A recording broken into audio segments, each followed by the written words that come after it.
የአሜሪካ ሰላዮች ለወራት ያህል የቬኔዙዌላው ፕሬዚዳንት ኒኮላስ ማዱሮን እያንዳንዱን እንቅስቃሴ ሲከታተሉ ቆይተዋል።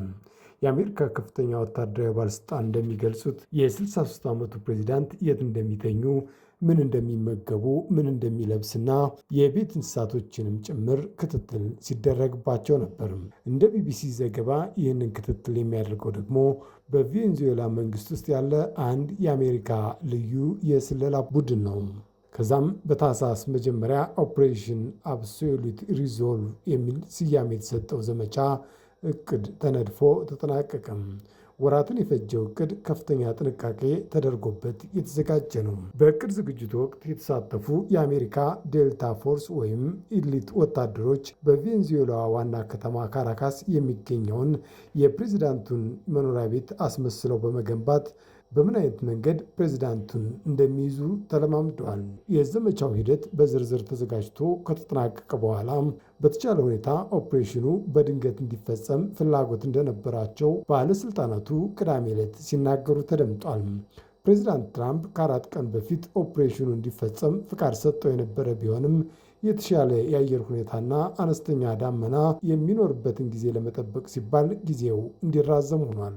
ትራምፕ ትዕዛዙን ያስተላለፉት በቬኔዙዌላ ሰዓት አቆጣጠር ከእኩለ ሌሊት ቀደም ብሎ በመሆኑ ሰራዊቱ አብዛኛውን እንቅስቃሴውን በጨለማ እንዲያደርግ አስችሎታል። የአሜሪካ ወታደሮች በአየር በየብስና በባህር ተንቀሳቅሰው 2 ሰዓት ከ20 ደቂቃ የፈጀ ኦፕሬሽን ፈጽመዋል። የኦፕሬሽኑ መጠንና የተከናወነበት ሁኔታ ከዚህ ቀደም ታይቶ የማይታወቅ ሊባል የሚችል እንደሆነ መረጃዎች ይጠቁማሉ። ኦፕሬሽን አብሶሉት ሪዞልቭ እየተካሄደ ስለመሆኑ የጠቆሙት የመጀመሪያዎቹ ምልክቶች የታዩት ሰማይ ላይ ነው። የአሜሪካ ባለስልጣናት እንደሚናገሩት በሌሊቱ በተካሄደ ኦፕሬሽን ላይ ቦምብ ጣይ አውሮፕላኖች፣ ተዋጊ ጀቶችና የስለላ ወይንም ሰርቪሊያንስ አውሮፕላኖችን ጨምሮ ከ150 በላይ ተዋጊ አውሮፕላኖች በቬኔዙዌላ ዋና ከተማ ካራካስ ሰማይ ላይ ተሰማርተዋል። ትራምፕ አውሮፕላኖቹ ያረፉበት መንገድ፣ የተዋጊ አውሮፕላኖች ብዛት፣ ሙሉ እንቅስቃሴው እጅግ ውስብስብ ነበር ሲሉ ለፎክስ ኒውስ ይህንን ጉዳይ ተናግረዋል። ሊፈጠር ለሚችለው እያንዳንዱ ሁኔታ ተዋጊ ጀት አዘጋጅተንም ነበር ብለዋል። በአካባቢው ሰዓት አቆጣጠር ከሌሊቱ 8 ሰዓት ላይ በካራካስ ከፍተኛ ፍንዳታዎች ተሰምተዋል። የአሜሪካ ጦር ወደ ካራካስ የገባው በከተማዋ ዙሪያ ፍንዳታዎች እየተሰሙ በነበረበት ወቅት ነው። ኦፕሬሽን ውስጥ የኤሊት ዴልታ ፎርስ እንዲሁም የአሜሪካ ከፍተኛ ልዩ ተልዕኮ አሃድ አባላት ተሳትፈዋል። በከፍተኛ ደረጃ ታጥቀው የነበሩት እኚህ ወታደሮች የማዱሮን ደህንነት የጠበቀ ማቆያ የብረት በሮችን ለመቁረጥ የሚያስችላቸውንም የእሳት ማቅለጫ ይዘው እንደነበር ተነግሯል። እንደ ጀነራል ኬን ገለጻ ወታደሮቹ ወደ ማዱሮ መገኛ የደረሱት ሌሊት 8 ሰዓት ነው። ወታደሮቹ እንደደረሱ ተኩስ ተከፍቶባቸዋል። ከአሜሪካ ሄሊኮፕተሮች አንዷም ተመታ የነበረ ቢሆንም መብረር አላቆመችም። ማዱሮን በቁጥጥር ስር የመዋል ኃይሉ ወደ ማዱሮ ግቢ በመውረድ በፍጥነት በቅልጥፍናና በከፍተኛ ስነ ምግባር ተንቀሳቅሷል። ኢሊት የአሜሪካ ወታደሮች ወደ ማዱሮ ግቢ ሲጎርፉ የቬኔዙዌላው ፕሬዚዳንት ወደ መሸሸጊያው ክፍል ለመሸሽ መሞከራቸውንም ትራምፕ ተናግረዋል። ደህንነቱ ወደ ተጠበቀ ቦታ ለመሄድ እየሞከረ ነበር። ነገር ግን ቦታው ደህንነት ያለበት አልነበረም። ምክንያቱም በ47 ሴኮንድ ውስጥ በሩን እናፈነዳው ነበር። ይህ የፕሬዚዳንቱ ቃል ነው።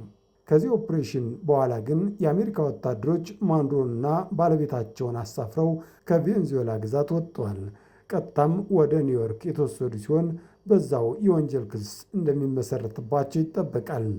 በዚህ ኦፕሬሽን በአሜሪካ በኩል ጥቂት ሰዎች ቢመቱም የተገደለ የአሜሪካ ወታደር እንደሌለ ትራምፕ ገልጸዋል። የቬኔዙዌላ ባለሥልጣናት ጉዳት ስለመድረሱ እስካሁን ማረጋገጫ አልሰጡም። ትራምፕ የኦፕሬሽኑን ሂደት የተከታተሉት በዋይት ሃውስ ሲቹዌሽን ሩም አልነበረም። ይልቁንም በፍሎሪዳ ፓልም ቢች በሚገኘው ማራላጎ ክለባቸው ውስጥ በአማካሪዎቻቸው ተከበው ነበር። የሲአይኤ ዳይሬክተር ጆን ራትክሊፍ እና የውጭ ጉዳይ ሚኒስትር ማርኮ ሩቢዮም ከጎናቸው ነበሩ። ትራምፕ ቅዳሜ ዕለት ከኦፕሬሽኑ በኋላ ሲናገሩ ለማየት የሚያስደምም ነገር ተመልክተናል ብለዋል። ትራምፕ ማዱሮና ባለቤቱ በቅርብ የአሜሪካ ፍትህን ያያሉ ማለታቸው የሚታወስ ነው። ባለፉት ወራት ፕሬዚዳንት ትራምፕ ማዱሮን በዕፅ ዝውውርና በዕፅ ሽብርተኝነት ሲከሱ እንደነበርም የሚታወስ ነው። እናም አሁን ትራምፕ ማዱሮን በአስደናቂ ሁኔታ በእጃቸው ውስጥ አስገብተዋል። ቀጣይስ?